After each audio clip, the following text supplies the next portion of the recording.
Hello guys! Hello mga ka-Shopee sellers, and I'm CJ Altonaga, your accountant for today, and I will be discussing yung 2551Q third quarter natin. For those who opted for graduated income tax rate, ito ay for new and old sellers na. So, inisa ko na lang siya, hindi katulad nung last quarter natin na pa isa-isa. So, alos pare-pares lang naman, no? So, disclaimer, this is your guide only, not your actual filing for graduated tax rate, and topic is for non-VAT registered person.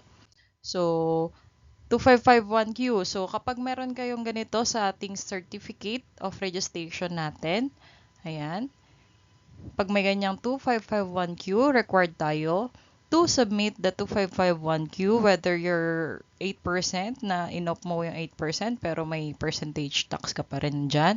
Magpa-file ka pero zero lang.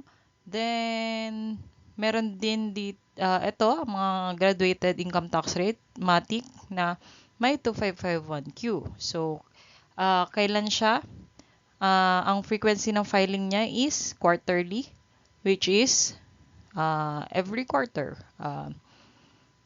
Every 3 months. Quarterly, every 3 months. So, ang filing due date niya is within 25 days after end of each taxable quarter. So, ano ang third quarter natin for our calendar period natin? Ang kasama sa ating third quarter is 3 months is July, August, and September, which is will be due on or before yan na October 25. Yan. So, October 25, kailangan na nating magpasa on or before. So, starting October 1 to October 25, pwede na tayo magpasa. So, paano nga ba yung computation natin? So, ang computation natin sa 2551Q is yung ATC natin, which is makikita dito sa table 1 na nasa baba. Then, yung taxable amount, ano yung taxable amount natin? Ito ay yung ating gross sales. So, ang tax rate automatically maglalagay dyan based dito sa ating ATC or yung alphanumeric tax code natin. So, yan, ang tax due is automatically. Kaya naka-gray yan kasi automatic na magre-register or magko-compute yung form, yung EBIR form. So, ano ang ating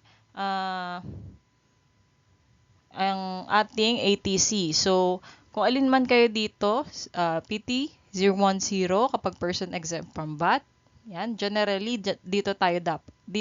Pero kung magkaroon kasi ng ibang for online sellers dito, pwede.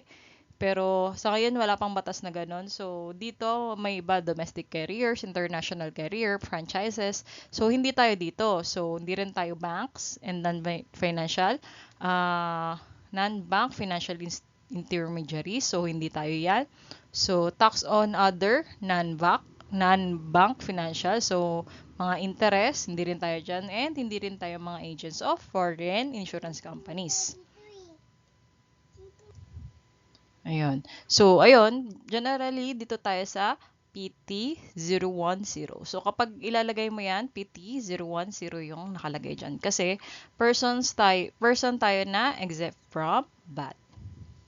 So, ano nga ba yung gross sales na ilalagay natin? Based dun sa section 4108-4, ang gross sales natin ay gross sales refers to the total amount of money or its equivalent representing the contract price, compensation, service fee, kung ano-ano. Basta, including the amount charged of the material supplies with the services during the taxable period for the, yan, basta basahin nyo na lang yan. So, ang sinasabi lang yan is parang yung equivalent, whether you are obligate, basta meron ng obligation to pay yung sa seller, yung consideration ng sale mo. So, and explain din siya dyan further dito sa ating sales na video tutorial. So, 1 month ago na yan. So, scan nyo na lang dito. Pause or pause nyo tong video, then scan this code para malaman nyo yung ano ba yung mga ibig sabihin ng ating gross sales. So, ano-ano yung, base sa batas, kung ano yung nabasa natin na ano yung definition ng ating gross sales. So, basically, ang gross sales natin for old sellers, registered, ibig sabihin, old sellers natin, ginagawa ko siyang old sellers na registered before July 1. So, alam nyo na to na ang inaano ko sa inyo is product subtotal less seller discounts, rebates less refunds from July 1 to September 30. So, alam nyo na yan, ang ating gross sales ay hindi less ng ating platform fee. So, ang less lang sa kanya is refunds and discounts and rebates na seller initiated na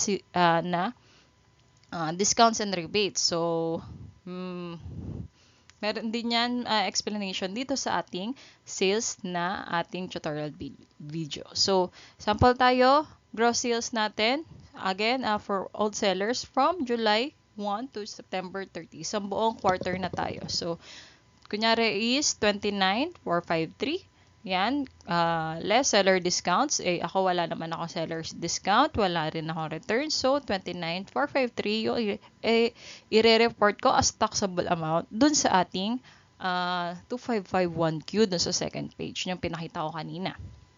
So, ayun. So, gross sales for new sellers.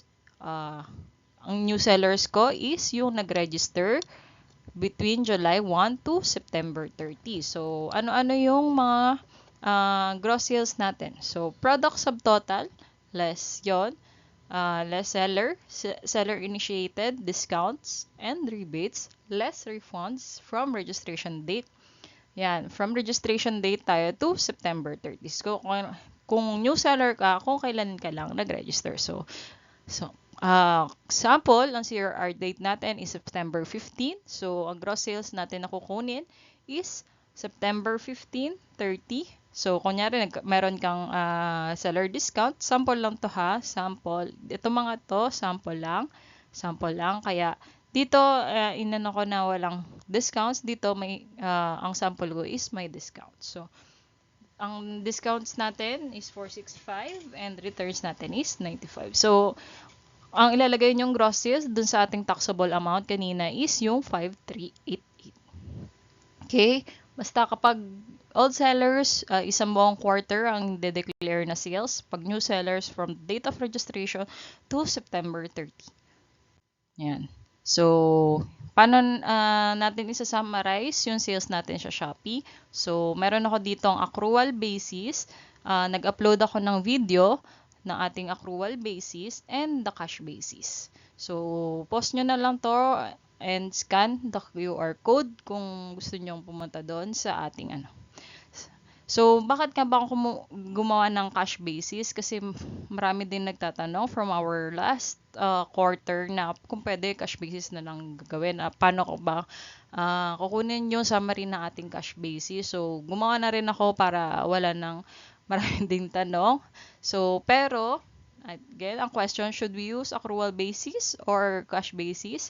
So, para sa akin, based dun sa RR3 2024, it should be the accrual basis. Pero, again, nasa inyo, responsibility nyo yon as taxpayers, kung ano ang i-report nyo sa ating BIR forms. Kayo ang may responsibility niyan. This is your guide only.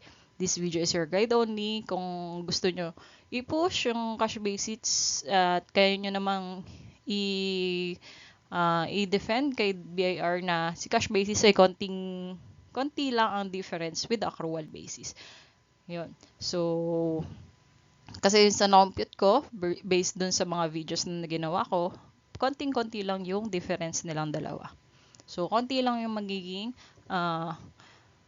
difference. Kaya, nasa inyo po kung paano ang inyong pagkaka-explain. So, ayan. So, dito na tayo sa ating eBIR form. So, kung gusto nyong malaman kung paano i-download, meron din akong in-upload na how to download itong offline eBIR form. So, hindi ko lang na-attach yung QR code dito. Pero, maybe i-link ko sa ating after ng video na ito. So, ilalagay nyo lang yung ating TIN.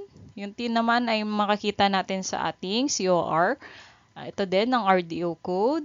line of business, registered name, registered address, zip code, telephone number na na-register nyo, at email address. So, ang pinakaano lang naman dito is ano ang pipiliing BIR forms dun sa ating package is yung 2551QV 2018. Ito ang mahalaga dyan, V2018, kasi may ibang 2551Q doon sa dyan sa ating drop-down menu.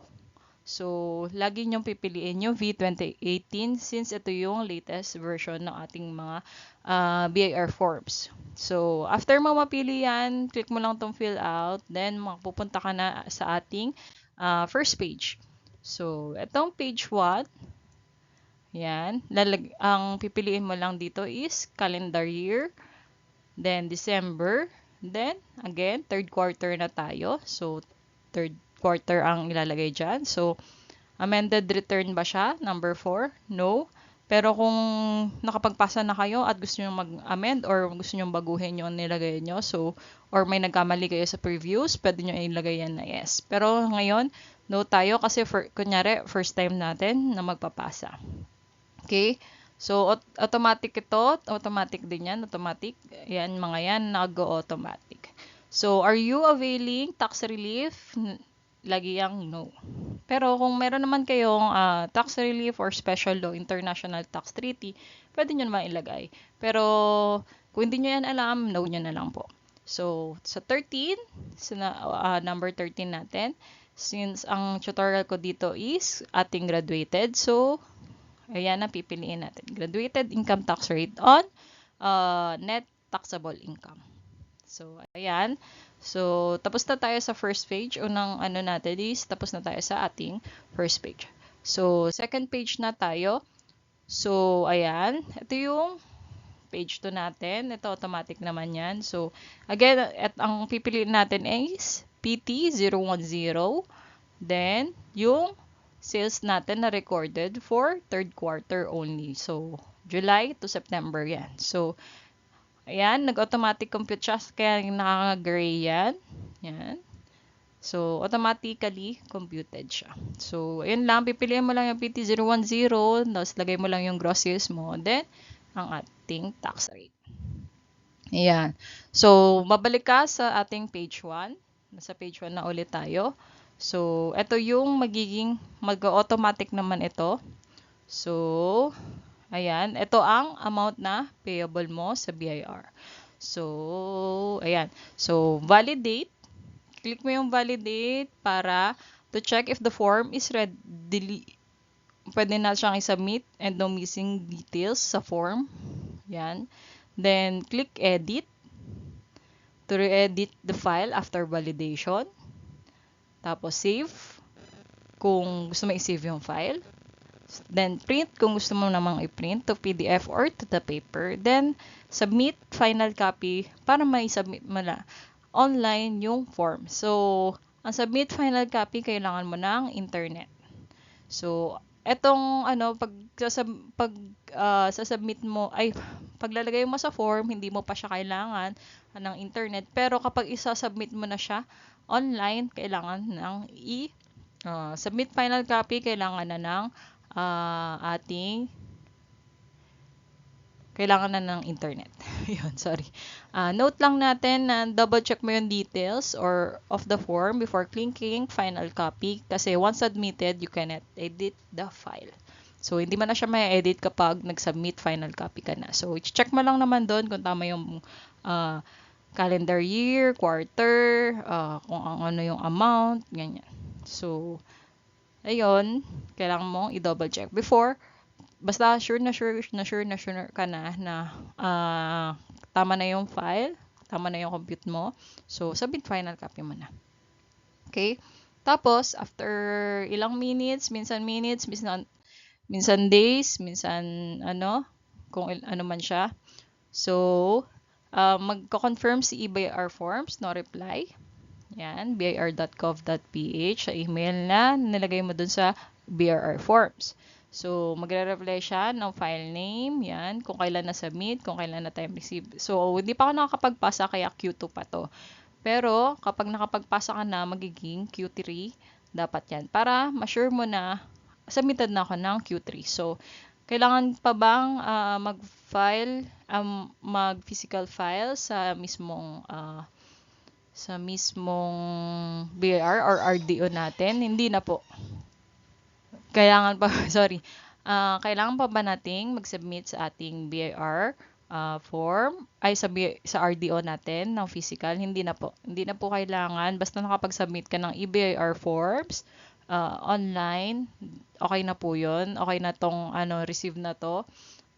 Okay na yan, validation by BIR na. Kahit na subject for validation pa yan, as if receive na nila yung ating BIR forms, magkakaroon lang naman final entry yan kapag in-audit ka na ni BIR. So, yun. So, di ba kanina may 800, pwede natin siyang bayaran through our e-payment channels or pwede na rin sa bank na credited na ating RDO. Pwede mo siyang over the counter or sa ating Maya. So, yun lang. Reminder lang na file and pay 2551Q third quarter on time, which is on or before October 25, 2024. Okay? Walang malilate kasi may penalty. Kahit na 1 day late, may penalty siya. So, ayun lang. Thank you and God bless kung nakatulong po ako sa inyo. Please like, share, and subscribe. Please watch the ads kung meron man. Salamat po. Our YouTube channel is Outplus F. Thank you. God bless.